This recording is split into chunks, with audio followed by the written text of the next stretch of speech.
like and subscribe. Okay, let's start this. The Emperor of Mankind has shaped the galaxy of Warhammer 40k more than any other individual. The Imperium of Man, the dominant force in the galaxy, was a product of his Great Crusade and his Primarch project, and his wider millennia-long program to unify humanity. I mean, look, man, he was just built to be praised. I'm assuming this is him. And without it, humanity would have been doomed to destruction. Right? I mean, that's what the Emperor says, but is that actually true? I would assume so, because of all the like wars and stuff for resources, having like a united front against the enemies, no matter how like racist it may be. Like, I think having a unified front to like, no matter how evil it, I shouldn't say that because they've said that in the past, but let's ignore real life. But like in this world, in this universe, I would think the answer is yes.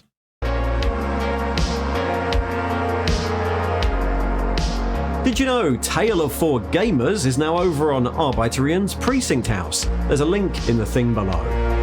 So, the plans of the Emperor of Mankind are broadly familiar to most 40k fans. During the Age of Strife, when humanity was isolated and at risk of being destroyed by Xenos empires, the Emperor arose on Terra and led a galactic unification project, the Great Crusade, which, by diplomacy or by force, brought together the scattered human empires, pooled their military and technological resources, and destroyed the evil Xenos, leaving humanity, even in the wake of the Horus heresy that followed, as the dominant force in the galaxy. And according to the Emperor, this was all necessary. Without him and his plans, humanity would have been picked apart by emerging Xenos empires, or lost to the worship of the dark powers of chaos, playthings for the demons of the warp. Yes, the Great Crusade involved the conquest, subjugation, and genocide of thousands of worlds, and we know that in the end, the Emperor's plans were only semi-successful,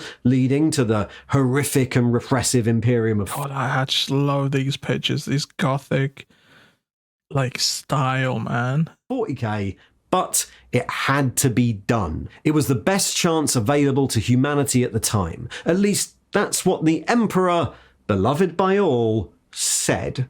So, I believe him. Is that true? We can trust him, surely. Emperor right? Was the Imperium and its brutal and swift conquest of the galaxy the only way? This is a subject debated a lot online. Not only the morality of doing it, but also the question of, well, was what he said correct? The Great Crusade certainly involved lots of death and destruction, and the Emperor was no democratically elected leader. He was an authoritarian tyrant who insisted every human in the galaxy follow his plans or be killed. The internet is full of fan theories that the Emperor was secretly out for his own gain, or that humanity would have done just fine without the Imperium, or that even if it was the only way, the Emperor was still morally wrong to do the things he did. He was a liar, a hypocrite, a ruthless superweapon who wanted to be God. Maybe, but from the knowledge I have so far, I think the universe is so fucked up that...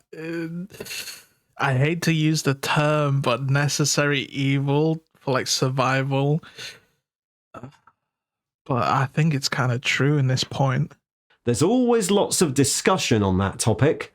But what do the books actually say? Was the Imperium, tell us. the one that the Emperor planned for in the 30th millennium, actually the only solution? And to answer that, we first have to go through a brief history of the new man himself and the development of those plans. So I'll launch into this with a little bit of a disclaimer. The history of the Emperor and the formation of his grand plan is a little bit disjointed, and we do not have the whole story. We're told it in fragments spread across more than 100 books, so we need to do a little bit of work to piece it all together. There's no perfect timeline of history here, so I've tried to stitch all those fragments together hopefully without too much speculation creeping in. The Emperor, as far as we know, was born in around 8000 BC in what is now... But I'm glad there are people out here who do these type of stuff, like just gathers lore together. They love the lore so much, they read so much, and then they just piece it together for like a video for us. For dummies like me who don't read these books or anything, like Necrit, a lot of the League lore I know is from him. These people are godsend. Anatolia, which is pretty close to where the first human civilizations actually were. There are two possible origins listed. In the first, the emperor was a Gestalt being. The shaman, the early psychers of humanity, had guided prehistoric humans through the previous millennia, the shaman's spirits, which were very strong because of their psychic power, returning to the warp when they died, and then being reincarnated into a new body soon afterwards, and that way, their accumulated knowledge would build over generations. But the warp had recently become... Yeah, Command Unit, I did enjoy the other video, the rough timeline that he did. Yeah, he seems very knowledgeable on this stuff. So turbulent, what with all the sentient species existing and, having emotions, that the shaman's souls could no longer reincarnate before they were eaten in the warp by demons. So they all decided that they would die at the same time so they could combine all their spirits into a single new man who would be immortal and powerful enough to resist the warp. And the Emperor was that person. What? Bro was made to be like worshipped. What? I thought he was just born and then he was an immortal. that was the first thought of when learning about Warhammer. This kind of changes the story for me a little bit, because before I was like, oh, I can see why people are praising him, because like he kind of got lucky with his birth, but no, he was made for this. He was the chosen one. Apparently normal people in a farming village in the ancient Near East. That's the first version of the story. The second, which may or may not contradict it, briefly hinted at by Old Person in Mortis, is that the Emperor was simply the first psyker, the first shaman, with nothing known beyond that. He was a perpetual, an immortal human, something hinted as being the next evolutionary step for humanity. Was there anyone who could go up against him? Ol shrugged. There were some, but he was the first. You mean the first psyker? The first witch? The first wizard? Sorcerer? Shaman? Druid? The first. There were others who were different, but none like him, not in the beginning. What changed? He did. He was weaker than he is now, much weaker, but always stronger than anyone else. People change. People stay the same. He was always driven. Always. Early in his life, his father was murdered by his uncle. That wasn't the first murder. Humans have been betraying each other for ages, but it was the first he witnessed, and he took revenge, stopping his uncle's heart. In a flashback shown in Master of Mankind, the Emperor says... Bro really turned around and went, grasp heart. Points to you, man. Points to you if you get that reference. This is where his philosophy began. Every village already had leaders. Every family had patriarchs and matriarchs. I speak of kings, givers of law, rulers of cultures, not merely those who give orders, but those whose decisions keep a civilization bound together. This was the night I realized that mankind must be ruled. It couldn't be trusted to thrive without a master. It needed to be guided and shaped, bound by laws, and set to follow the course laid by its wisest minds. So the Emperor comes to believe that humanity needs order, needs law, and rulers who impose law in order to develop civilization. And he goes out into the world and starts... I could see how that could be very bad in other people's minds, but like, it sounds very virtuous to me. Seeing like a murder for the first time, and this is your thought process, like humanity needs to be reined in. I can kind of see where he's coming from. starts doing that stuff. Some of this we know about from misremembered legends from ancient times, and we also know that at some point he does become a powerful ruler. The perpetual Erda says that many perpetuals in the early days were some sort of warlord. And he's immortal. I will say this is actually perfect. I just remembered, like, okay, there's one thing that I have in mind is like, if there was a perfect dictator, they would need to be immortal, because they would need to set the rules and the boundaries for like a long time throughout the process of humanity to be able to be an effective like dictator for anything. But like, I know it sounds fucked up, but that's my thought process. If there were to be like a dictator for like the whole world, they would need either to be immortal themselves, or like, I don't know, something to make their laws or processes like to have that leader perpetually with humanity. In the time of the first cities, he was a warlord even then, a king, and he was doing exactly what most of my kind do. He had taken on the stewardship of the human race. He had a greater understanding of the universe than anyone, such was his power. He saw the dangers of the warp, the fragility of humanity, the recurring flaws of our species, credulity, anger, false faith, yearning, everything that was terrible and also wonderful about humanity. When I met him, he'd already begun on his path to shepherd mankind towards a brighter future. At some point, he meets Ol Person, who is the oldest known perpetual, and with Ol as his war master, he defeats and destroys the Tower of Babel, a great tower raised by sorcerers who had unlocked the entire lexicon. They add all of this stuff from like, dude, the Tower of Babel, man. I like that stuff, man. I think that stuff is so cool. Of in like a sci-fi setting, they add like historical things from the past, you know? Yeah, the primordial language of creation. The sorcerers is intended to use that language to raise up humanity, but it turns out that merely knowing Enuncia is dangerous. This will be a theme. Cities turn to ash and salt, predator ideas. Words that once you heard them would sink into the brain and kill you if you started to think the wrong things. The Emperor casts down the tower and kills the sorcerers, but he keeps the knowledge for himself, stating that even then he can see the shadow of the future, that humanity would be threatened way more than just from a single tower, and that it would be ridiculous to cast aside a potential tool that could save it. Tools, said the man, weapons, knowledge. We cannot throw aside any of it. You are right, we cannot see the clear path to salvation, but we will be able to. This is a step. There shall be other steps and other paths, and we shall take them in turn as we must. This, though, is the first real step.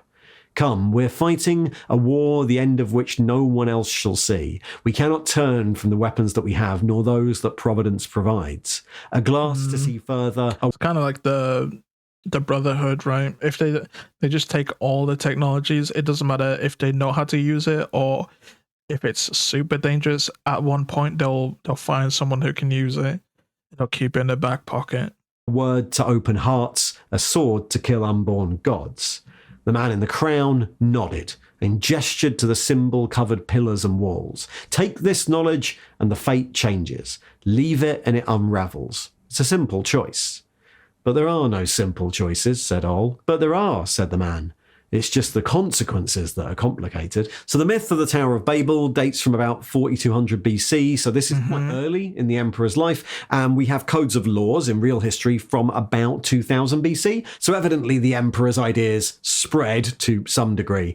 In these excerpts, the emperor already seems to have a level of foresight, psychic precognition, but we also know that in 40k, foresight is not very reliable. You can often see the potential results, but not what decisions you have to make to get there. We also know that he was one other ancient ruler, Alexander the Great, who in 323 BC created the largest empire ever seen at the time, which stretched from Europe all the way to North. They add that into... Oh, that is cool, man. I love that. One thing that comes to mind is Vandal Savage. If you love DC, dude, Vandal Savage. It's Vandal Savage's story is so good because he is like an immortal, and throughout throughout the history of the world, he is these greats in the past, like Alexander the Great.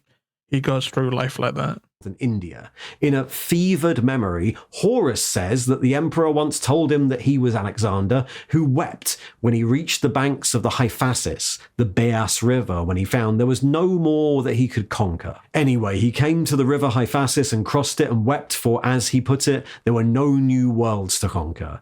Beside the Hyphasis, my father wept because at the time he felt he had accomplished all he could. His ambitions were achieved, and the revelation shook him. He was not proud or satisfied.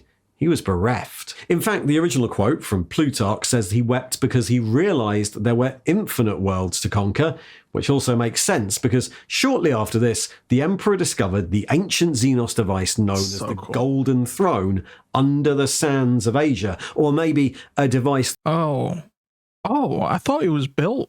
I thought, I love this. This is filling in a lot of like missed knowledge that I have from the 40k universe about the Emperor specifically. This is good, man. This is good because I thought this was just built by him, or like he ordered someone or something That inspired or became. I just remember learning that he sat in this seat. There was no knowledge of like, no one said whether he built it or found it or. This is a good piece of knowledge, man. I'm learning a lot. It's unclear. This also tracks the Golden Throne will eventually be sited under the Himalayas, under his palace, which is exactly where Alex. It's so crazy. They sit down and write this stuff, and then they piece things together. Obviously, there's probably like retcons and stuff. That's bound to happen when you write stories and stuff, and stuff just doesn't match. So you have to go back and change it because League lore. Even though it seems perfect, if you start learning about League lore now, it's not perfect. It didn't start off perfect. Pieces didn't fit like this together, but they retconned a lot of stuff to make it fit. But this is really cool.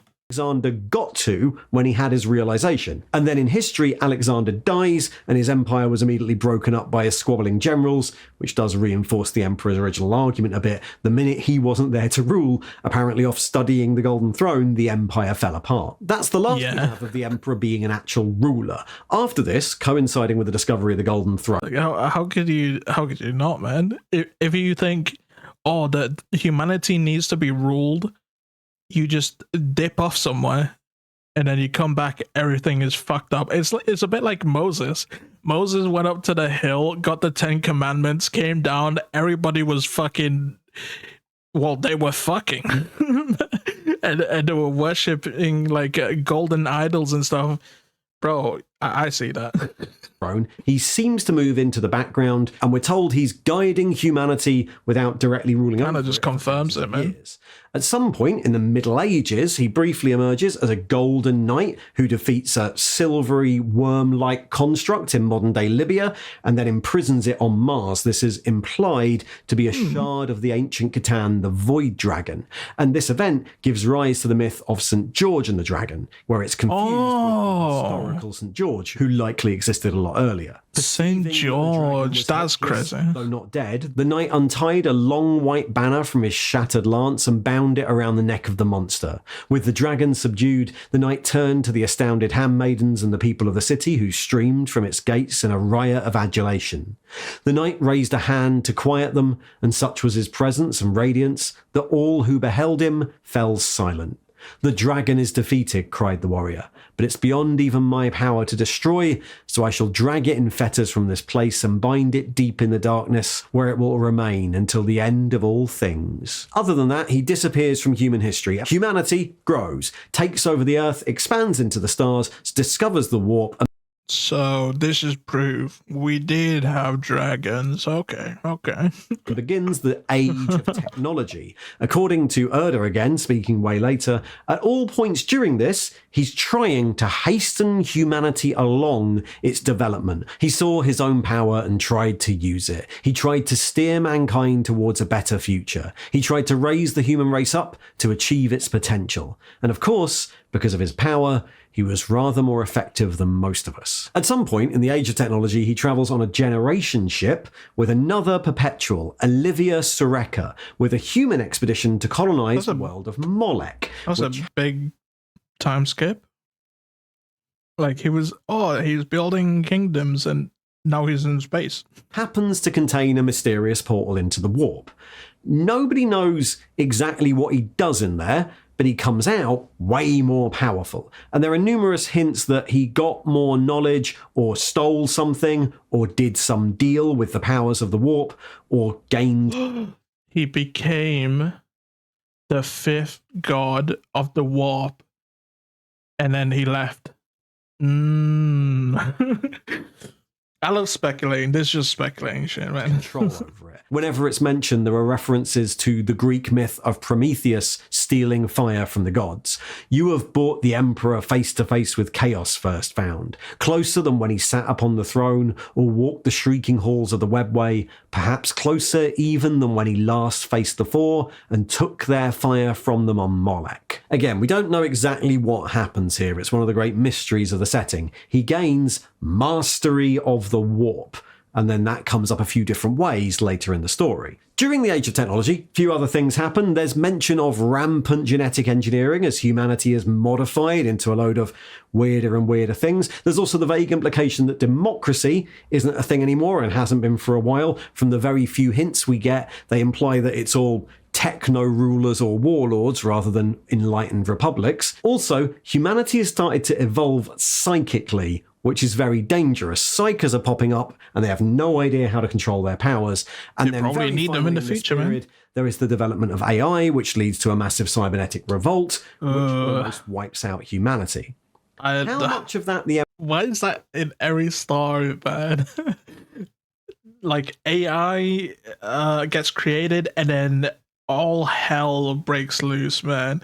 Why is that like a constant in most of these sci-fi stories? Fallout, Dune, now Warhammer 40k.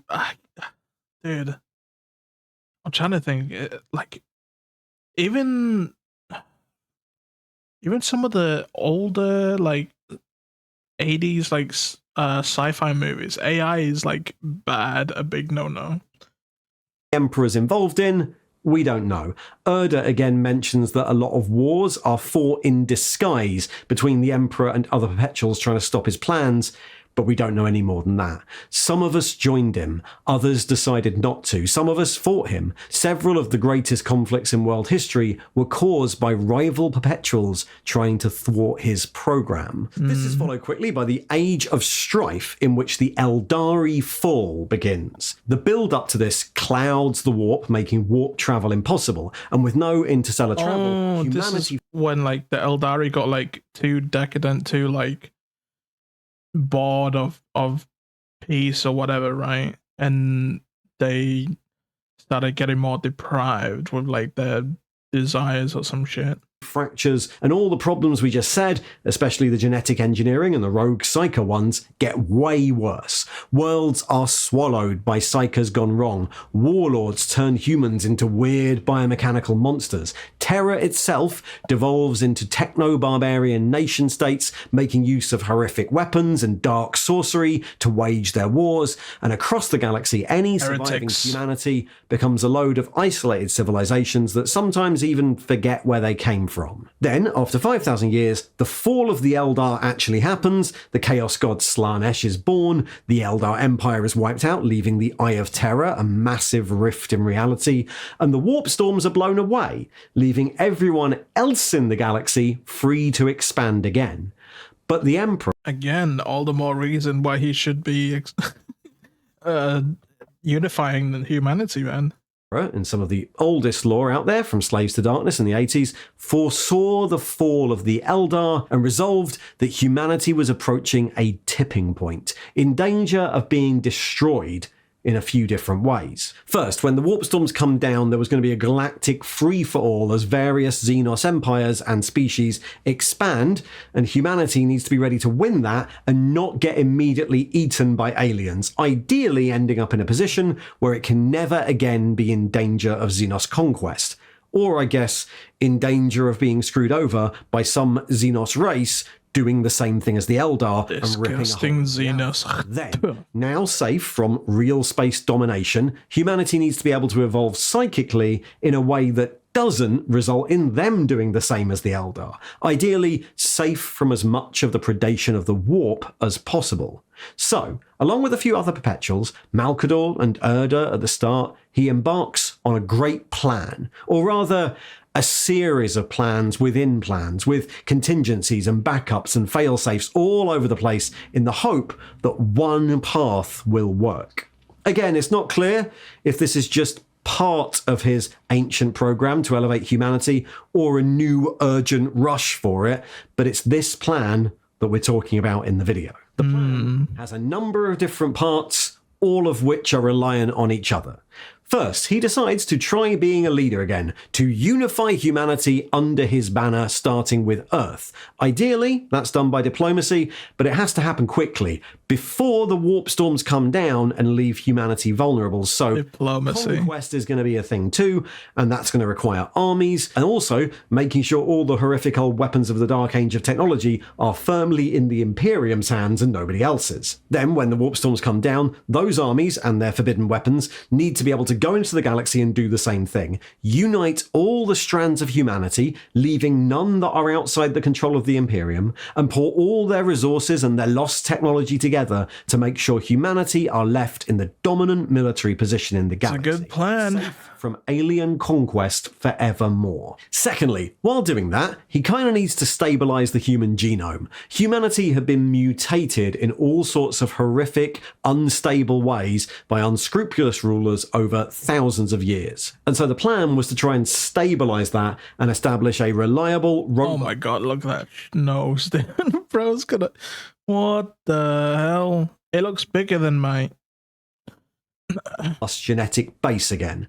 Just like with the horrific Dark Age weapons, the Emperor doesn't mind using genetic engineering to do his conquering. He creates Custodes, Thunder Warriors, and Space Marines, and he even uses that mastery of the warp to create Primarchs to lead them. But those are all implied to be tools, means to an end. It's regular baseline humans who are intended to inherit. That's such a good picture, man. That's such a good picture, bro. That's... goddamn. Imperium. Again, I'll reiterate that this has to happen quickly, before any other species or empire does it, and the Emperor will use any tool to get there first, even if those tools need to be discarded afterwards. He creates the Thunder Warriors, brutal and savage armies that are required to conquer. Yeah, those are the ones he destroys. The Custodes are the ones that he still has or keeps, right? The horrors of terror, but he then wipes them out because once that was done, they were just a bit too dangerous to have standing around. Yeah, it's a bit like in the MCU, was it? They added the story of like, before Thor, before Loki, they had Hela and the army, and then, well, he buried them. Odin buried them in the years of peace. Ruthless about that sort of thing. Okay, third, he needs to stop people worshipping the warp. As far as the Emperor is concerned, all religious worship will eventually lead to no false idols. That's what works, even if your intentions are good. He tells a custodian the story of the priest king of Molland Sen, who started out trying to help his people, but eventually turned his realm on Terra into a horrific chaos cult. Superstition and ignorance always attract the warp's denizens, continued the Emperor. For the core of religion is the twinned principle of arrogance and fear.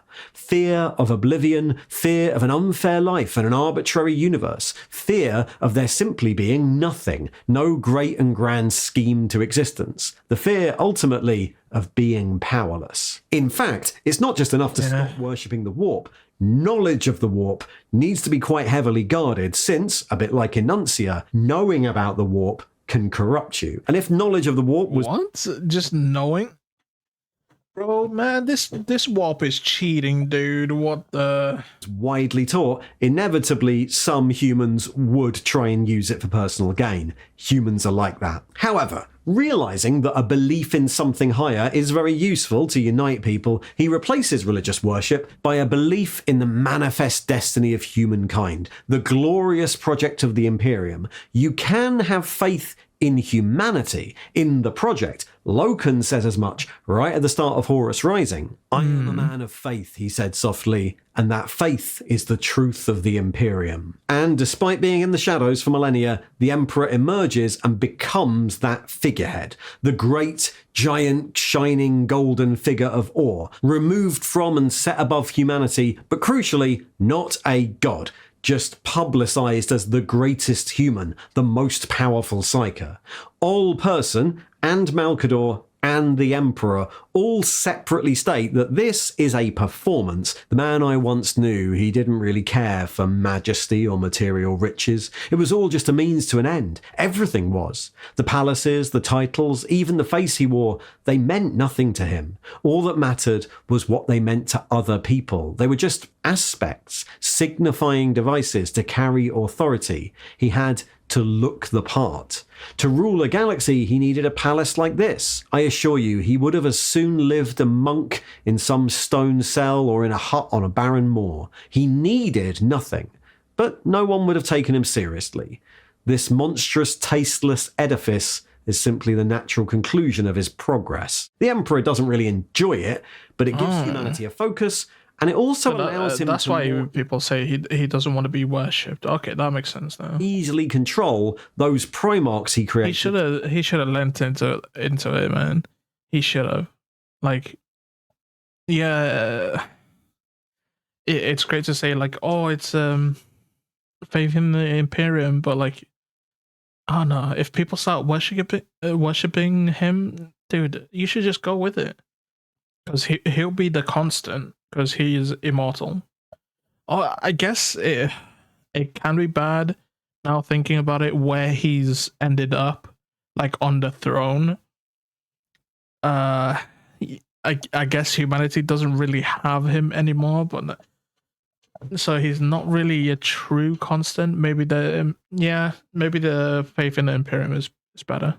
To lead the armies. We see later that they don't really like being told what to do by regular humans who are way less powerful than them. I defy you, Horus spat at the Sigillite. You and this shadowy council of bureaucrats, your kind's not fit to rule anything. An Imperium ruled by men would be exactly what your father intended, Malkador murmured. All this, the removal of religion, the casting of himself as leader, the marketing of all of this, is called the Imperial Truth.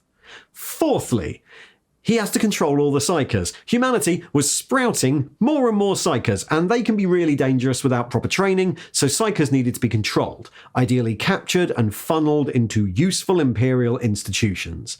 Along with controlling genetic mutation, this becomes another of the big laws of the Imperium that the states it takes over are forced to adhere to. And then lastly... Yeah, I mean, what if that happened now, right? What would the government do now around the world? What would the governments do if all of a sudden psychers just started popping up?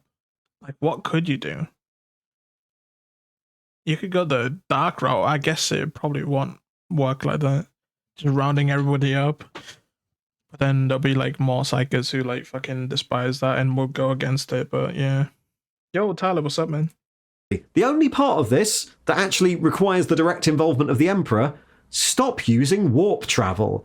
Navigators have been around since the Dark Age of technology and would still be needed for this conquest, so he creates the Astronomicon on Terra to make them more effective.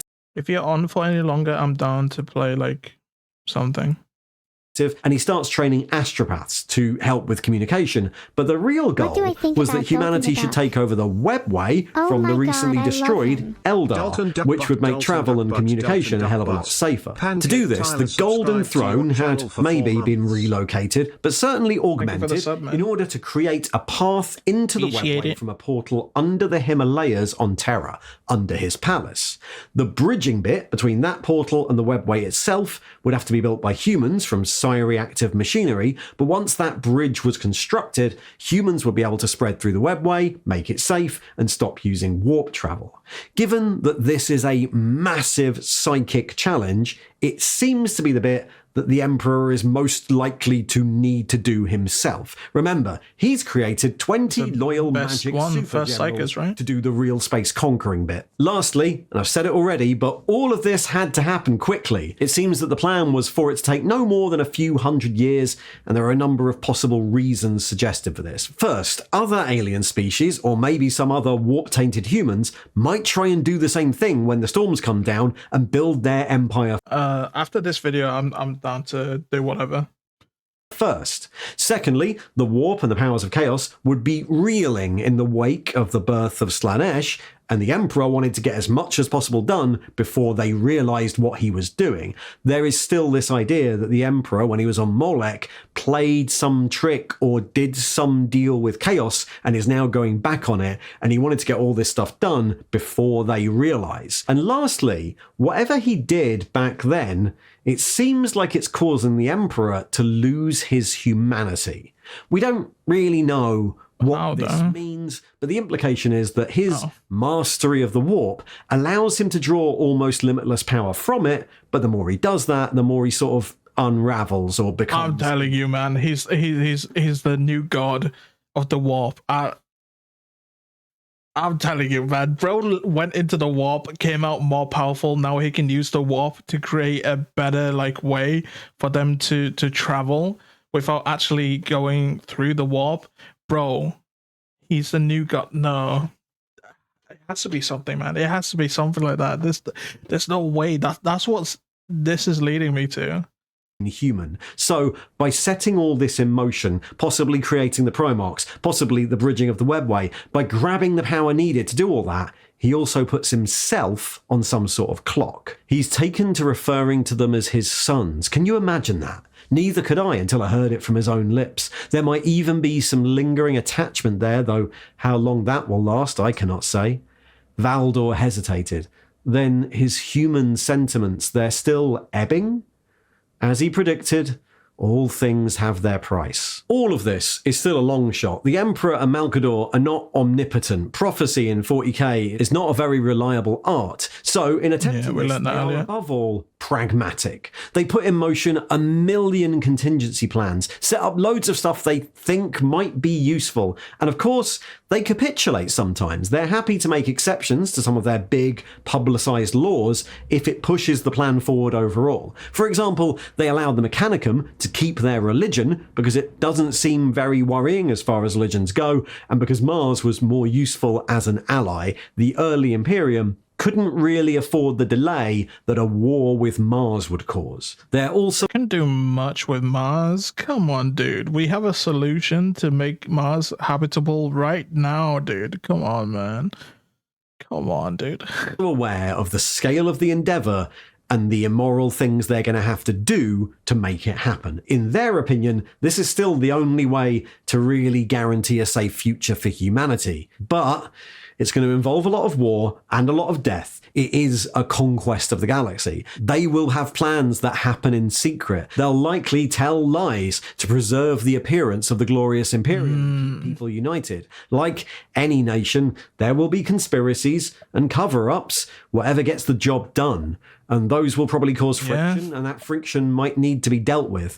Their contingencies even plan, to a degree, for the idea that some of the Primarchs might rebel. Dude, this is... I cannot wait to play Dark Tide, man. I cannot wait for my graphics card to come in, and we'll play that on stream. Again... Thank you, Command Unit. They might deal with that. I got For the Emperor and Malkador, all of that is justified by the fact that it's necessary. The survival of humanity rests on this plan. There are occasional mentions of what the intended future will be like after all this is achieved, and speculation about what it might entail. Will the Emperor stay in power or disappear? There are hints he might not be around forever. Will the Space Marines and the Primarchs still be needed at all? Rob Ute Gilliman thinks that the Primarchs and Space Marines will serve a governing role in the future. Magnus's destiny is to sit on the Golden Throne, but it's also clear... I still don't like these titty tusks, man. These titty tusks are... Come on, dude.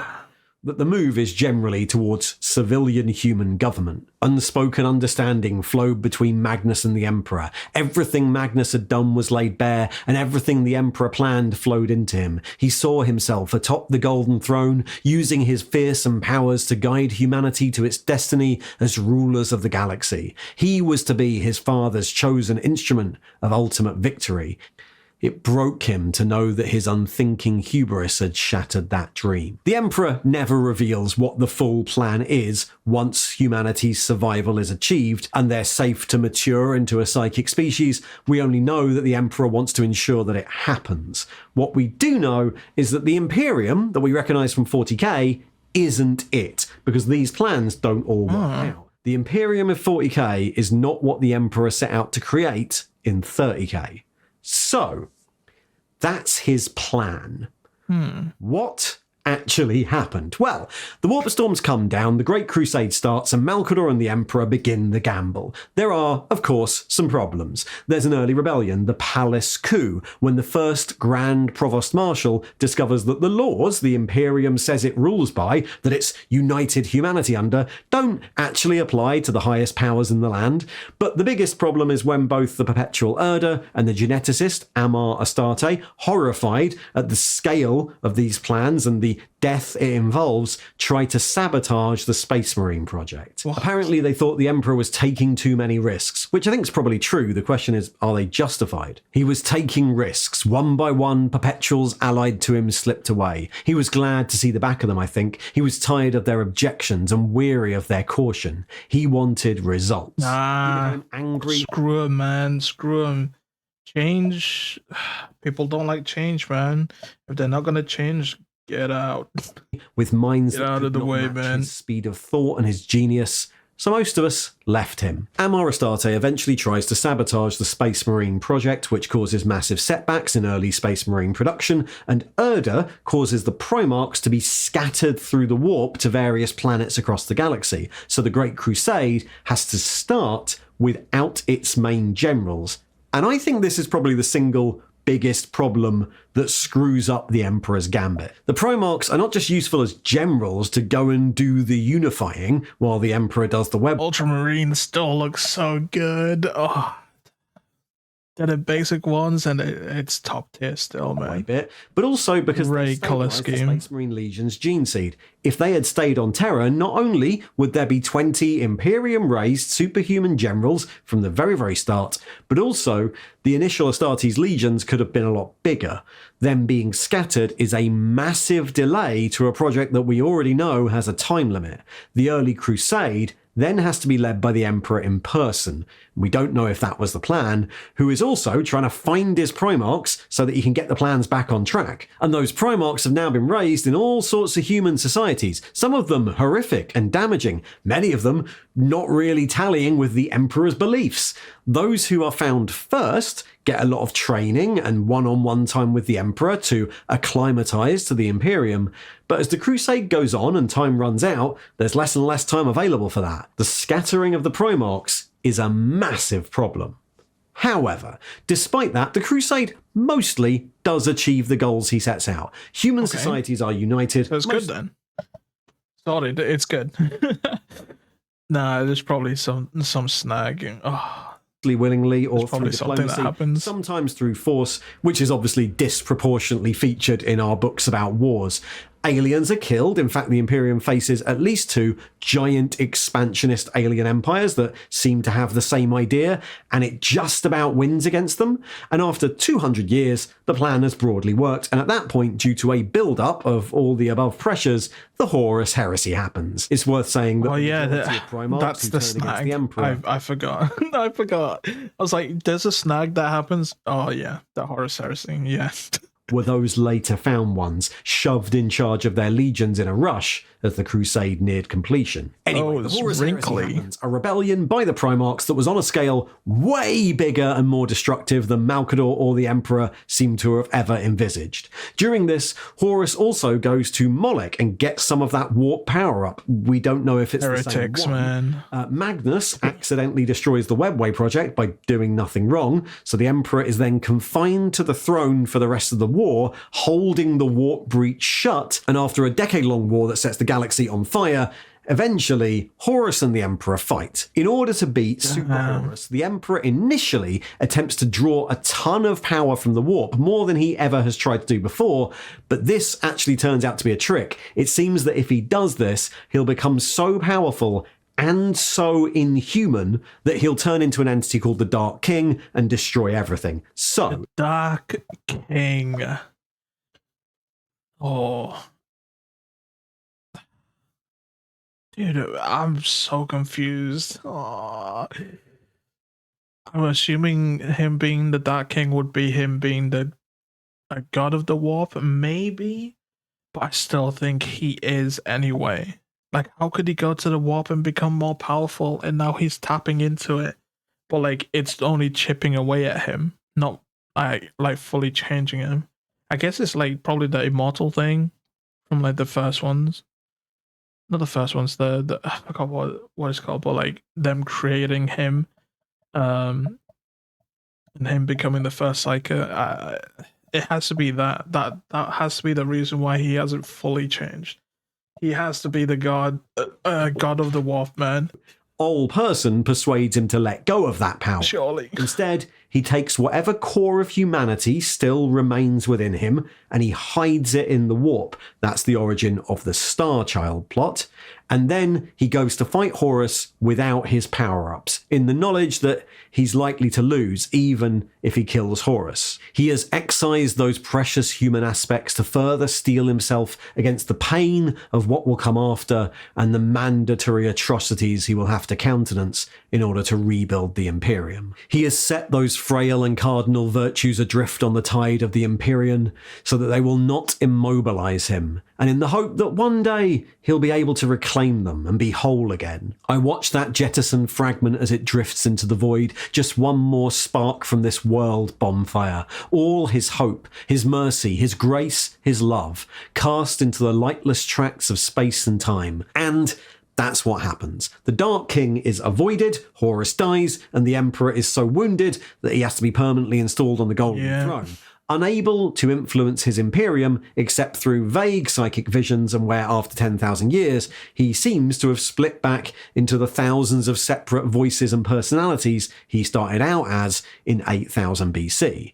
Rabute Gilliman, the raging tempest, spoke his name, and it was as the violence a dying sun rains upon its worlds. Gilliman, Gilliman, Gilliman. The name echoed down the wind of eternity, never ceasing, never reaching its intended point. The sensation of many minds reached out to Gilliman, violating his senses as they tried to commune, but then one mind seemed to come from the many, a raw, unbounded power, and gave wordless commands to go out and save what they built together, to destroy what they made, to save his brothers, to kill them. Contradictory impulses, all impossible to disobey, all the same, all different. Right.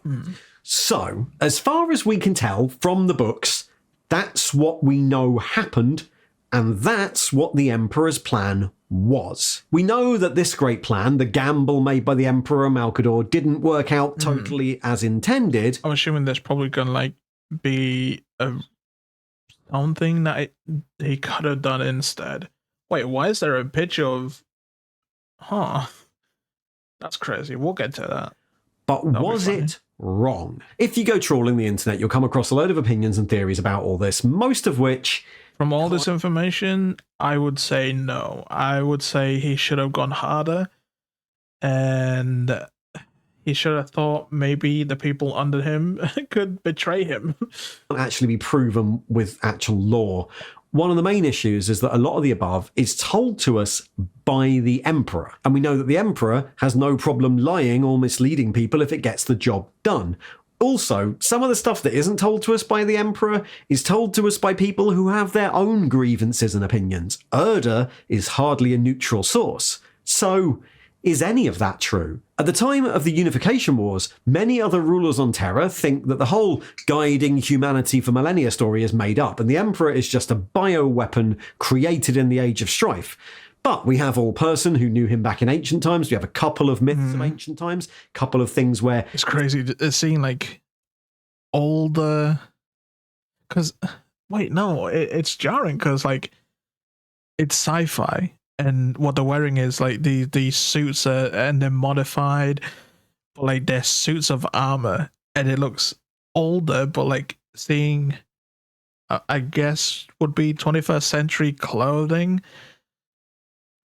That's it looks so different to what 40k looks like, but it's so cool though. It seems other people said he was definitely there, so we know that that theory isn't true. But was the Emperor just a tyrant who wanted to be in charge all along, who spun all these tales for personal gain so that he could become a god? That's something you often see on the internet, but if that's the case... There's also a video explaining that there might be 8 possible chaos gods, and we only know 4 so far. I'm telling you, dude, bro went into the warp. I'll keep repeating it, but like, if when more information I learn about, maybe it might change my mind. But I'm telling you, man, bro can tap into the warp power. He can use. I'm just saying, dude. I'm just saying. It seems like he had a lot of time to do that between being Alexander the Great and the Age of Strife. In Horus Rising, a demon of chaos tells Horus that the Emperor's intention was to destroy religion in order that he could become the only god. But that demon at the time is very obviously lying to Horus about the way things will turn out if Horus rebels against the Emperor. And we do see the Emperor turn down the chance to become the Dark King later on, so that seems unlikely too. Generally, by what we know in the lore, it certainly seems that the Emperor and Malcador believe their plan, that this is the only or the best chance humanity has. And when we see characters in the Horus Heresy who have split from him... And so far, like, every time he's tried it, and he's seen what happens when he's not at the helm, I mean, everything kind of points to him, it kind of, like, nudges him, hey... Look how fucked up everything is when you just fucking leave for a little bit. Maybe you need to be at the forefront. Everything tells him that it should work. That's probably why he believes it so much. Old John Grammaticus, their usual complaint isn't that his plan is wrong, it's the hubris, the arrogance of what he's doing. This plan is I guess so, and requires so much conquest that it's distasteful. Or, more subtly, that the Emperor is hubristic because he thinks he knows the one true path, when in fact, nobody knows what will happen in the future, and so they eventually get sick of that and leave. But I think nothing in the lore actually suggests the Emperor is actively lying. The only people who say that are chaos demons trying to tempt Primarchs to their side. From what we see, the Emperor and Malcador, rightly or wrongly, are sincere. They believe their plan is true. Whether it is a different question. Yeah, that's a totally different question. Yeah. Because it'll be down to ignorance then. What we know happens. Is that a reasonable belief? Let's start with the very simplest part of this, the argument that without a military machine the size of the Imperium, ruthlessly uniting humanity at gunpoint, humanity would be destroyed by aliens. Alright, well... I believe that. I do not fucking trust... Oh, what are they called? The weird guys that are too clean. I forgot what the... Oh, the weird curved building guys. I forgot. I don't trust them, man. No matter how much they, look at us, we're uniting different species. Fuck off, dude. We know you got some skeletons in those closets, man. We know, dude. What do we know? Well, the Imperium embarks on the Great Crusade in a number of expeditionary... Tau. Yeah, I don't trust the fucking Tau, dude. Fuck off, man. Humanity needs this. They need the Emperor. Fleets led by the 1,000,000%. come into contact with various human enclaves that have survived the Age of Strife. We know that a lot of them joined the Imperium pretty quickly, without conflict, either happy to be reunited or maybe fearful of the strength of the Imperium's armies, and those are obviously underrepresented a bit in the books. And then there are loads that either refuse to join or just attack the Imperium, or are mutated in some way and thus are destroyed by the Imperium. No human empire we encounter in the books wins. Most are defeated by less than one legion. A few are defeated without any legions at all, and... Bro, come on, man. Come on. He made the Primarchs, he made the Asaris. He made the forgot which. What's the first ones that he made and fucking offed?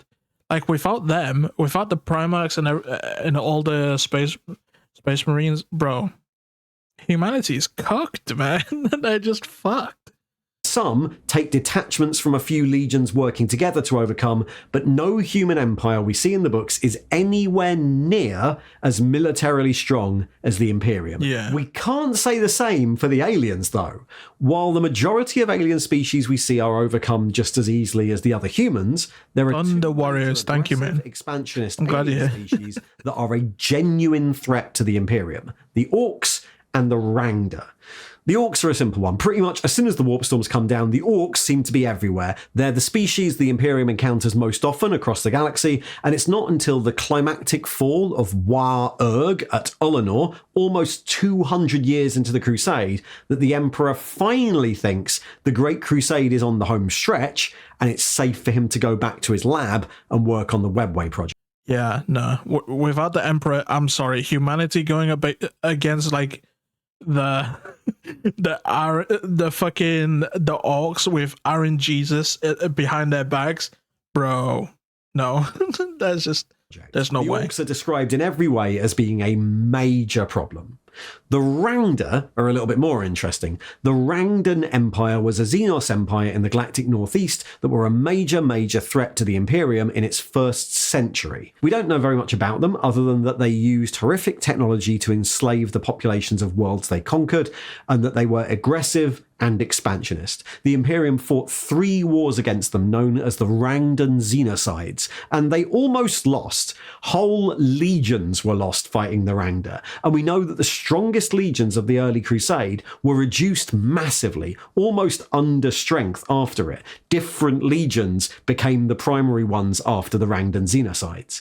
Interestingly, the Rangda are also described in similar ways to Enuncia or the Warp, as maybe just knowing about them's dangerous. The Space Wolves end up purging human worlds of the taint of the Rangda for decades afterwards. There is a fan theory I've seen around a bit that the Rangda were in fact a rival human empire that was way nicer than the Imperium, and then Primarchs defected to it because it was nicer, and that's actually why it was so dangerous. And yeah, it's probably weak, dude. The existence of that knowledge is what needed purging, but there's nothing in the lore that actually supports that. It's a fan theory. The Rangda are not only described as kind of horrific and alien, they're also friends with aliens like the Sloth, who are horrific.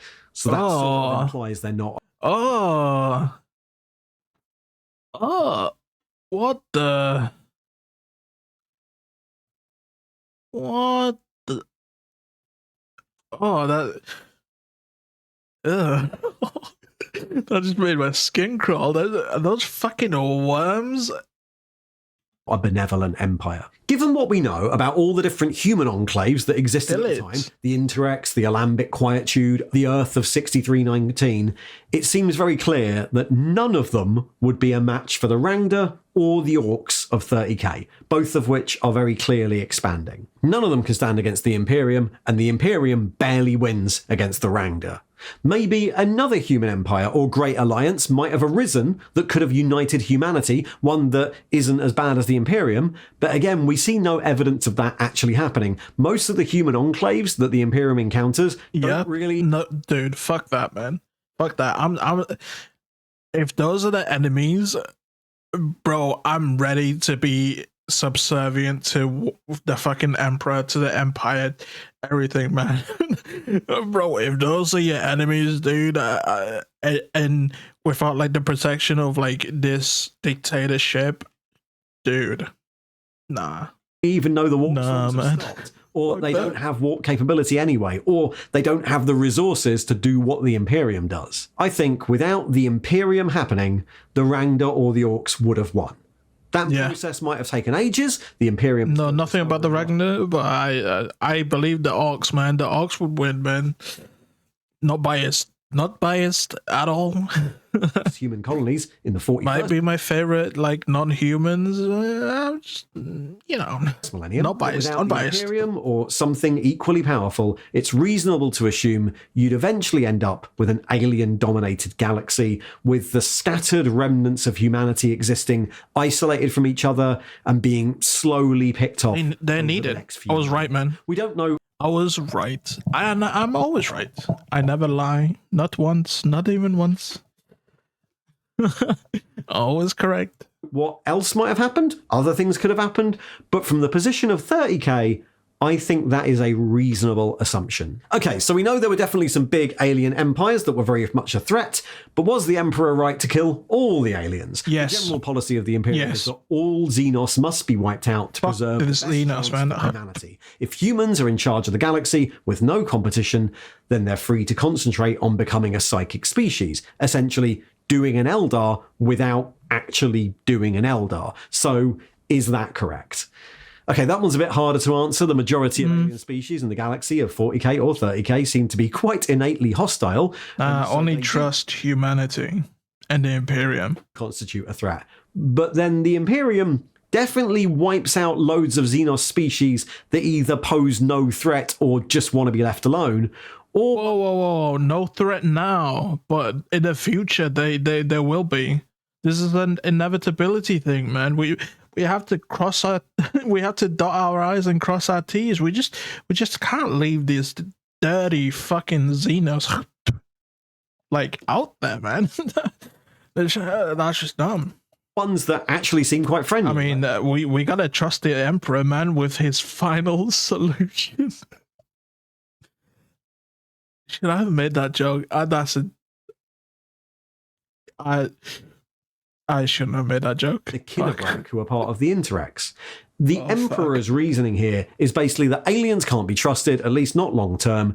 And the thing is, we don't know if that's true or not. In both 40k and 30k, most of the Xenos species we hear about have a very good reason to be hostile to humans, because the humans want to kill them.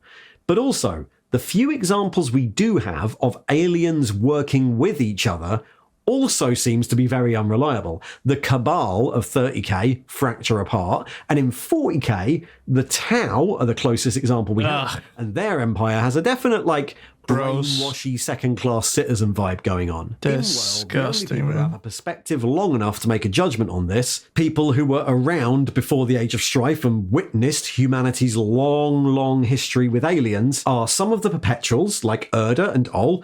They might have an opinion, but they never mention it. Or the Emperor, whose opinion is that trusting aliens is a bad idea. We don't have... I mean, he's kind of right, though. It's kind of right. I believe him. But those questions come down to another choice the Emperor makes. Can the Imperium just not be nicer? Instead of Fuck no, dude. warlord, could the Emperor not have stayed in the Rule with an iron fist. shadows and manipulated things from behind the scenes, just like he had for thousands of years? You know, create a sort of benevolent space UN. When encountering non-hostile aliens, just ignore them. Attack only when provoked. Engage in diplomacy with humans who don't want to join, and then, if they really don't want to join, leave them be. Can't the Imperium seek to unite humanity, well, more nicely? All right. I will answer it like properly now instead of just rule with an iron fist.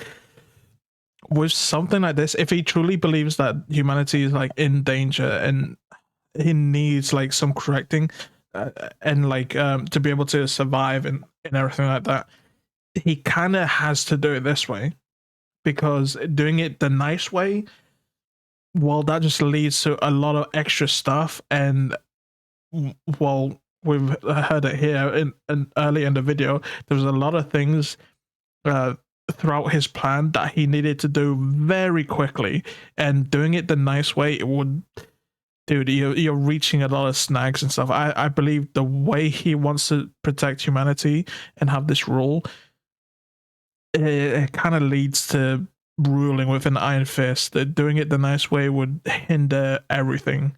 And yeah, Right, back to There's just no practicalities way. here. It seems from descriptions He has to do it this way. unification wars that Strife-era terror, with its horrific warlords, evil sorcerers, and gene-twisted ethnarchs, might not have been so receptive to a sort of democratic UN trying to unite it. The place frequently sounds like it belongs in Mad Max or Conan the Barbarian, and from all accounts, anything he leaves alone, his enemies would just plunder.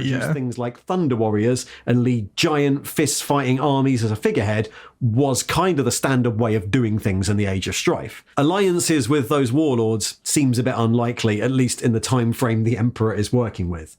But I guess that doesn't mean that United Terror couldn't then have become a more diplomatic force once it spread into the galaxy. The question is, would that have provided the level of resources needed? We know that the Imperium that did... Oh, that's another thing I didn't think of. Yeah, he needed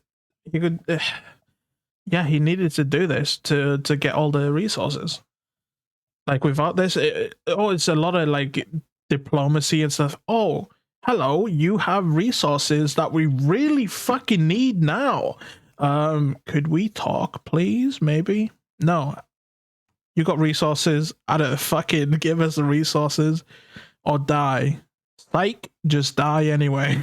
Imperium was a completely militaristic society that made its priority the folding in of any and all human-controlled resources, including military power and ancient weapons, as quickly as possible, and then use that to try and wipe out the Xenos.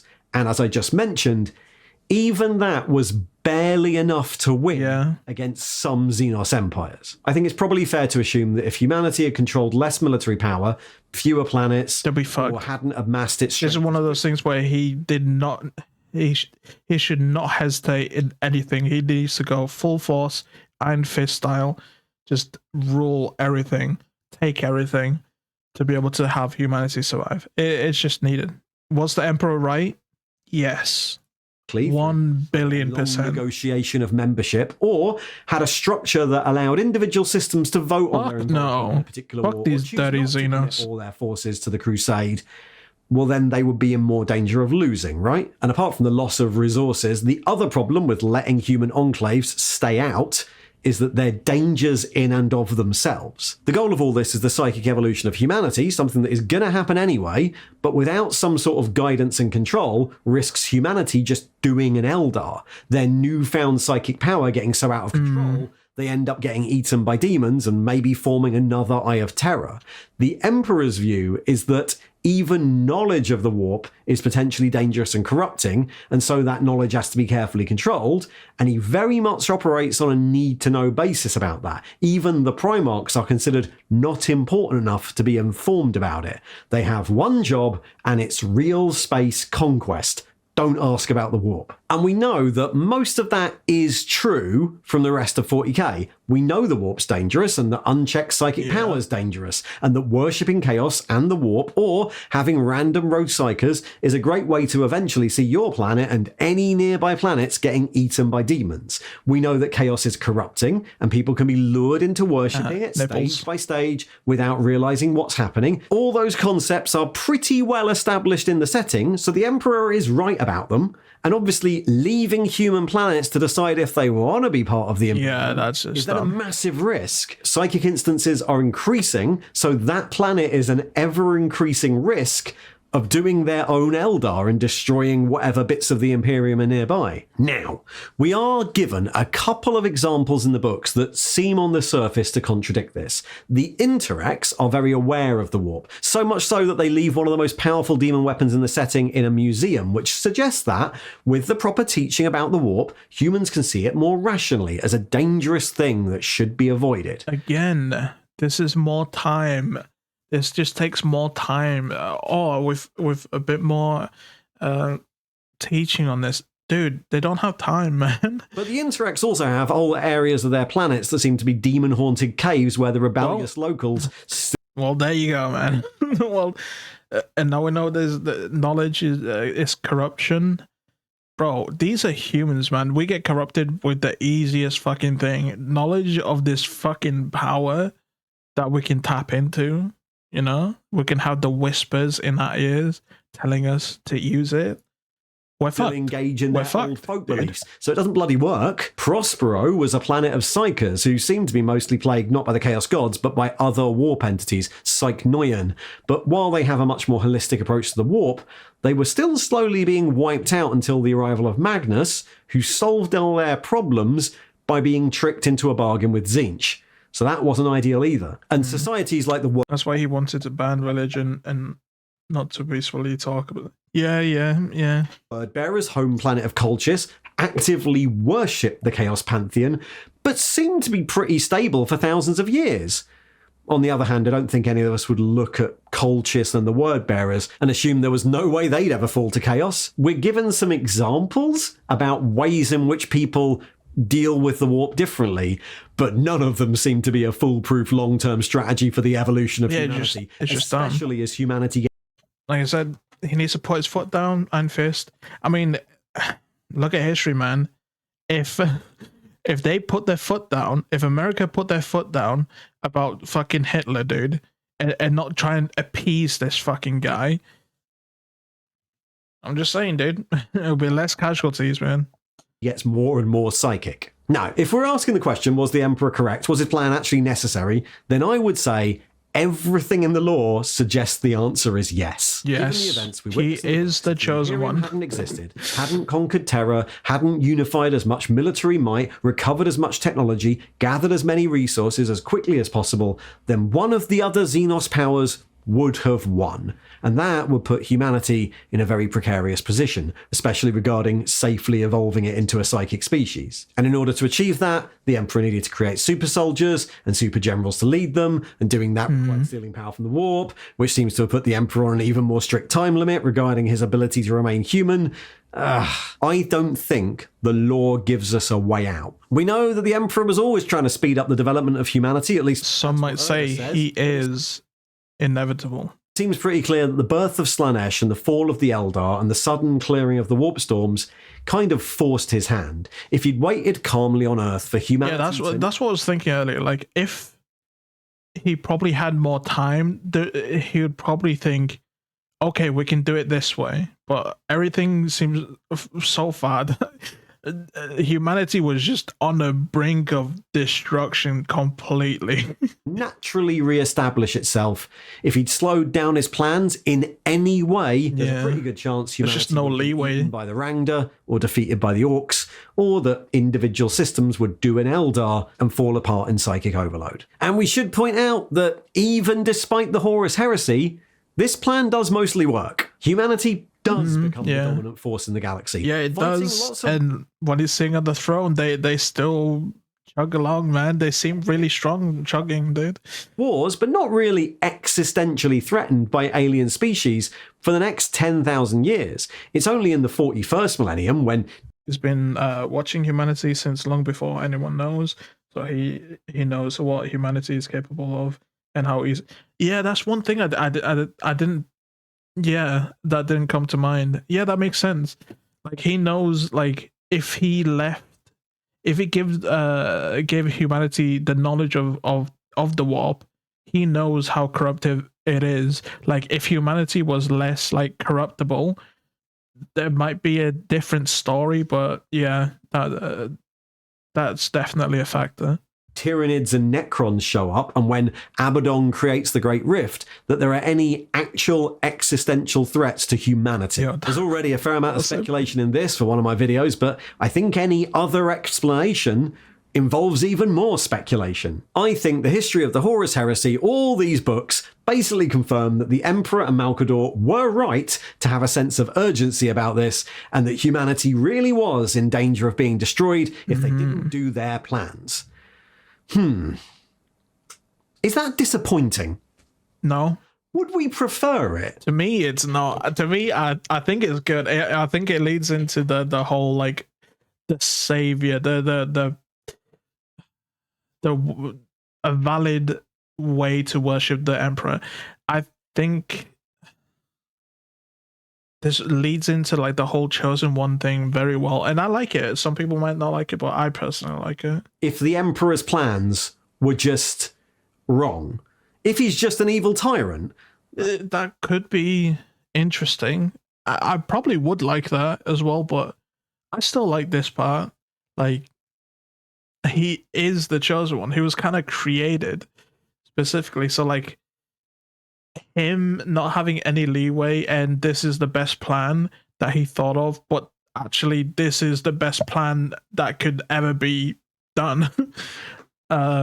is pretty good. I think, yeah, you either go with like the whole like savior, like god thing, which is what it is now, or like having it like secretly, oh, we could have done it this way, or wait a second, the emperor was just wrong. He just did it this way because it was the easiest way out. He could have done it otherwise. I could see both sides. It could be good. I mean, that'd certainly make the morality of 40k simpler, right? The Emperor's evil. But I think that actually, for 40k to work as well as it does, the Emperor's plans have to be correct. Usually, when people talk about how horrible the Emperor is, they mention the obvious things, right? He is an authoritarian tyrant. Wait, do people say that? Am I crazy? Or am I the only one? I can't be, right? Because just learning 40k lore, the whole time I've been just like, yeah, I like the Emperor. The Emperor, what he does is fucked up, but I think it's just needed. It's needed in this universe this whole time. But people are actually like, oh, fuck the Emperor. He's like evil, like completely. That's crazy to me. That's dictator. He kills millions of humans and aliens in pursuit of his goals. This whole time I've just been like kind of glazing him too much. Referred to as a hypocrite. He doesn't tell his subordinates, people like the Primarchs, the full truth about his plans. And in Valdor, during the Palace coup, we see... Yeah, I was thinking that earlier, like maybe he could have told that, could have prevented it, but he in his head, he's probably still thinking these are still humans, no matter if they are Primarchs, no matter if they are Astartes or whatever.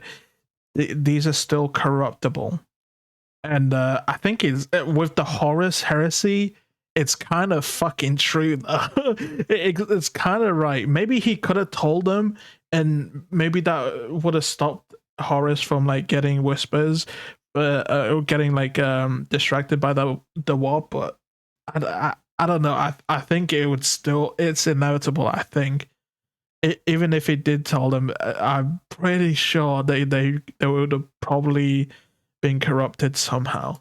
That the Lex Imperia, the law of the Imperium, seems not to apply to him. People nowadays say something is fascist just because they don't like. Yeah. Well, this is fascism. This is fascism. Like, to be honest. But in this universe, I think it is needed. Or his mates. All of those things are definitely true. The Emperor is horrible. And we can compare. Yeah, it's necessary evil. Human history. I don't like saying that, but it's authoritarian dictators who initiated massive wars or murdered millions of people, all in the promise that what they were doing was 100% totally necessary. That once their grand, bloody plans had happened, everyone would be better off afterwards. Many of those dictators even believed what they were doing. They were sincere, at least. Wait, who are these two? That's Stalin, that's Hitler, that's Mussolini. This is Mao. Who is this guy? And who's this guy who looks like Kim Jong-un? Is this Kim Jong-un's father? I don't know these two. Or is this just... He looks Spanish. He looks Spanish. This guy looks Korean. So. At least at first. And millions of people died as a result of those grand plans, which then usually turned out to be wrong. Their plans did not make everything better at the end. The dictator and their immediate family usually ended up being really filthy rich and living a life of questionable luxury, while their people's lives got way worse. And it's tempting to just walk away from 40k with that as the lesson, right? Look what happens when you let an authoritarian dictator win. But of course, the Emperor's right. So we have to look at the other side too. Even when we think war is justified, the leaders and governments who do it still do many of those things, right? About the only war in recent history that most people would agree was justified was the Allied resistance to the Axis powers in World War II. But even the America could have fucking done something. Instead of waving around Hitler's side note saying, oh yeah, we'll stop, right? We no more land. No, don't go to war just yet. We won't take any more land. Powers restricted people's freedoms, conscripted them. Franco, a Spanish dictator. I thought so. Kim Il-sung, Kim Jong-un's grandfather. Okay, that makes sense. That's why he kind of looks like it. My intuition is pretty good, man, and my judgment of like race, as a European, it's up to snuff, man. We can tell races. Into armies, which were then marched into battle in the knowledge that many of them would die. They used propaganda, lied to their own population. They hid details of specific operations from their own side, even high-ranking. Yeah, both sides fucking do this. Both sides do this. It's just, what is the end goal? I think that I know it's bad. It kind of goes into that. Oh, the ends justify the means, but kind of true. I mean, bro, like, you have to hide stuff from your people a little bit if you're at war. Members of their own. It just makes sense. They restricted information to those who needed to know. They instituted temporary draconian laws that sometimes curfews, all of that shit, man. Apply to people sufficiently senior. When we talk about wars, we accept that stuff is sometimes necessary. It'd be childish to argue that fighting the Nazis was morally wrong because it involved lying to people, and lying is bad. Churchill was a bad dad, so you shouldn't support the war. That seems silly. Warhammer is a war game. It's back. It seems silly, but I know a bunch of people who fucking think that. I know a bunch of people who discredit Churchill, just because of something before the war or some shit. But they do that shit, man. History is made by the winners, and the Emperor is still in the middle of the war. I guess. He is holding the wars stuff. And the Emperor's story mirrors the fundamental question we ask about wars in the real world. How much immorality is allowed to achieve something you think is moral? It's a trolley problem, right? Yeah. Would you do an immoral thing if the results were likely to save more people? All right, then, how many would you do? Where's the line? What if it was only slightly likely to save more people? In order to create a narrative where that question exists, to create that grey area where interesting stories happen, you need a realistically achievable moral goal and a load of immoral actions you have to do to get there. And then you can weigh them up and find all your uncomfortable situations, the meat of the story. And the Emperor's plan in 40k is the realistic moral goal. If the Imperium weren't justified at all, if the Emperor was just lying or incorrect, just an evil tyrant who's wrong, I think the setting would be less interesting. On the flip side, if every single thing he did was justified, that'd be boring too. Yeah, that would be. People out there whose reaction to trolley problems is just utilitarianism, or who treat fiction like membership. Yeah, I don't. The trolley problem for me personally, I have a weird thing where, like, if it's the same amount of people, I'm not touching it because I'm affecting it. But I know doing nothing is doing something. But like, for me personally, that's where I draw the line. But if I'm saving more people by actually affecting it, I would affect it. Sports team. I'm a human, so anything is justified if it means the fictional space humans win. That's also boring. That's a Saturday morning cartoon in terms of morals. In order to be interesting, the truth needs to be in this weird grey area in the middle. It's much more easier to see that when you look at the setting of Warhammer 40k. In 40k, the Imperium really does need to fight wars of survival. Millions of conscripted soldiers drafted to fight against swarms of Tyranids, exterminatus to stop demonic possession and warp rifts. They're the same people, man. Hispanics are the same, man. I understand that the Imperium's battle for Dude, I should stop making jokes like that, man. survival is sometimes needed, but we also understand that this has made the Imperium so hidebound and dogmatic that it also fights wars out of basically tradition or martial honor. It wastes millions of lives for no gain at all, or sacrifices planets because of inefficiency. And that one thing feeds the other. It's a world where you can have an honest Imperial character fighting for the survival of their friends, and evil tyrants slaughtering millions out of tradition, and the truth is like somewhere in the middle. Those grey areas are just slightly different when we're talking about the Great Crusade. Or I've never thought the Imperium was like entirely good, but like for survival, I can see. Yeah, I could see why like mothers of like animals like their mothers like eat babies for like food and stuff for like survival. I can see it. It's like basic instinct. When it comes down to it, you're gonna go to like the most basic instinct, and yeah, you just attack really. Don't you want to be on the right side of the history books? How many times have we heard that in the last couple of years? True. Sadly, it's almost exclusively from the left. You need your All the soldiers to wipe libtards. out every single Xenos, like a frothing zealot, just in case. What if imposing a blanket rule like that, while certainly efficient, means that your soldiers start to enjoy it? What if you need to create an army or a general so horrible and brutal that they can have no place in the empire you're building? Do you Look at what these guys are. But I love these armor sets. They're like, they're the. Are they the blood? No, those are the red guys. This is the. Is this Darkwing? Am I saying, is that the right one? Why am I thinking Darkwing? Night Lords. Why am I thinking Darkwing? Night Lords. They're cool, man. Obviously, vampire shit. I shouldn't say that. I was about to TMI right there. I shouldn't say that. them afterwards? Is that justified? What happens when you can't actually tell people? Vampire goth girl traps you in the elevator, sucking your.